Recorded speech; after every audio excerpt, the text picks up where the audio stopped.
গেছো কিন্তু আমাকে গালিগালাজ করছো এই জন্য আমি আসতেও চাই, তারপর আমি আসতে চাইছি শিখে আমি কিন্তু আসতেছি কালকে।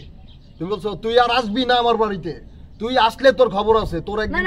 আমি বলছি তুমি যে আইবা আইয়া যে আমার মারবা না, এটার কি গ্যারান্টি কে দিবে?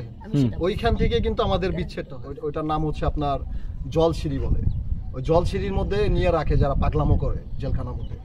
তো তারা আমাকে পাগলামো দেখাও, আমার এই পাগলামো দেখে মাথা ফাটানো দেখে আমাকে জলসিঁড়িতে রাখেনি, কারণ জানে যে ও হচ্ছে একটা ডিপ্রেশনে করছে কিন্তু মানসিক অসুস্থ না।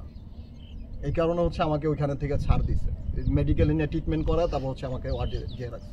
আচ্ছা শিকাফু যখন জামিন করার আগে মাথাটা আমার হাজবেন্ডে ফাটাইছে, তখন আমি শিকাফু আপনি কিন্তু সাকিবকে নিয়ে অনেক অভিযোগ করছিলেন একটা সময়, ভুলে যান না কিছু কিন্তু আপনি তো এত অভিযোগ করেন, এত মামলা এত এই কথাটা বলার পরে আপনি আমার কোশ্চেন করেন, কোনো সমস্যা নাই।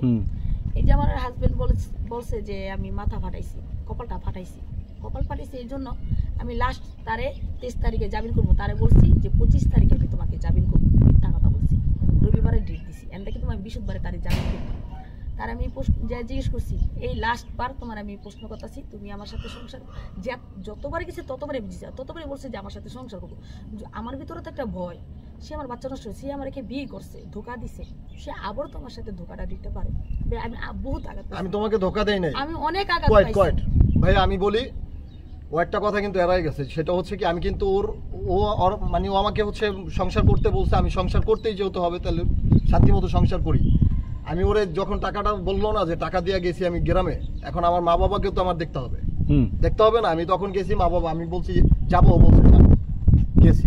যাওয়াতে আপনি যে গ্রামে যাচ্ছেন, আপনার কি আধা ঘন্টা 1 ঘন্টা রাস্তা লেট হইতে পারে না? ভাই, আপনার গাড়ির চাকা পাংচার হইতে পারে না?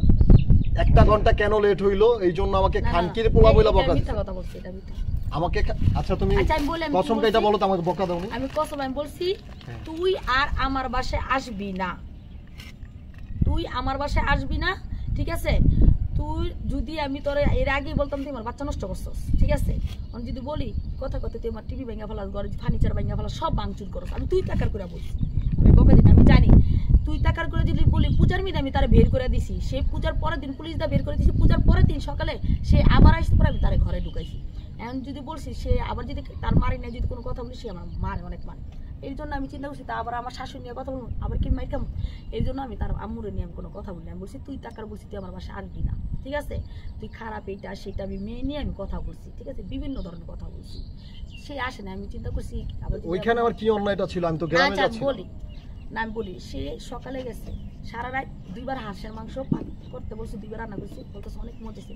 আর তার দিকে তো আমি তাকাই রইছি, সে যাইবো, আমি যাইবো, লুঙ্গি টুঙ্গি যা আছে সব ভাইয়া চাদর সব আমি প্যাকেট করে দিচ্ছি। তার কি খেদানোর জন্য? খেদানোর জন্য হইলে তো জীবন আমি এগুলো, যেহেতু একটা লোক তার গ্রামের বাড়িতে গেছে 1 ঘন্টা লেট হওয়ার না কারণে আপনি তাকে কেন সন্ধ্যাবেলা মাথার উপরে গাড়ি ধরছে সন্ধ্যার দিকটা। আমি কি তুমি বলছো যে বাসায় যাইবা, সে মানুষ সারা রাত ঘুমাও নাই, এখন বলতেছে যে সন্ধ্যাবেলা তুমি থেকে তুমি গাড়ি ধরছো। তখন ওর কিছু আশেপাশ থেকে মিডিয়ার কাজ আসছিল, যেটা আমি জানতাম না। জানার পরে আমি যখন গ্রামে যাই তখন আমাকে গালিগালাজ গুলা করে, আমাকে কথা বলতে দিবা। আমি যখন যাই গ্রামে, যাওয়ার পরে আমি সত্য কথা বলবো, একটা মিথ্যা কথা বলবো না।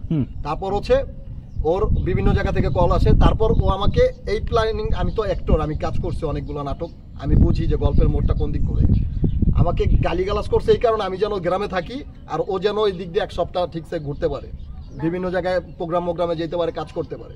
কোন প্রোগ্রামে ও মানে আমি বাসায় থাকলে তো কোথাও যাইতে পারে না ও, আর আমাকে যেতে দেয় না। প্রোগ্রামে গেছি আমি, সেটা শুরু করতে খালি কাজ করছি, আমার রুমে আমি টিকটক করছি, এছাড়া আর কোনো কিছুই না।